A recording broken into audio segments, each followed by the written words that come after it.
გუბერნატორმა მოიყვანა ვიღაცები კიდე 4 იყვნენ თუ 5 და იმათმა ჯერ ილაპარაკეს დააძუსტეს რაღაცა მე თქვეს უნდა გადავხადოთო ეს და გადახადეს ეს ფართული და ახლა ესეც უნდა გადავხადოთო და ეს აზომეს გააკეთეს და ფონდში ჩასვეს შიფერი ჟესტი ხო მოიტანეს და იბავშვებმაც ხელოსნებმაც დახურეს რა იმათ რა ბრალია მოიყვანეს ისევ და გადააგდებიეს ხელმეორე სტიქიის დროს დამიზიანდა საკუჭნაო გუბერნატორი იყო მოსული და მითხრეს შეიძლება გავერკვევით და შეიძლება გადაგიხადო, შეიძლება დაგიტოვოთ. აი ესეთნაირად ისე. რატომ უნდა გადაგიხადოთო?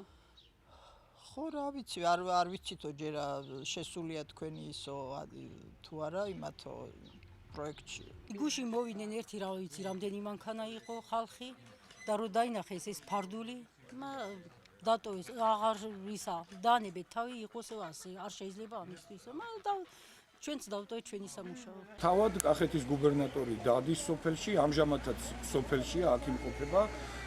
უშუალოდ ამოწმებს ვის რა როგორ მე არ ვიცი რაღაც ფურცლები უჭირავს ხელში, რა წერია იმ ფურცელში მე არ ვიცი, რის მიხედვით არჩევენ ამ ხალხს და ჩვენ ვიხილეთ, რომ დამხმარე ნაგებობაზე გადახურული თუნუქის ეს მასალა ნაწილს გადახადეს, ნაწილს კი უნდა გადაუხადონ ალბათ მომდევნო დღეებში. მე ვესაუბრე კახეთის გუბერნატორს თუ რასთან მქონდა საქმე.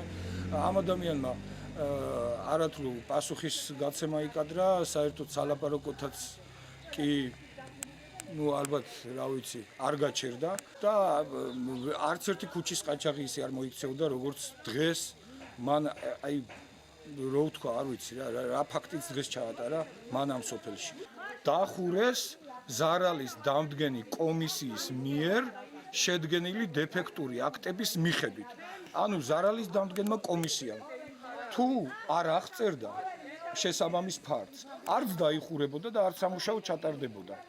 და თუ კი ჩატარდა სამუშაო და დახურეს, ეხლა რაღაცო ხდიან.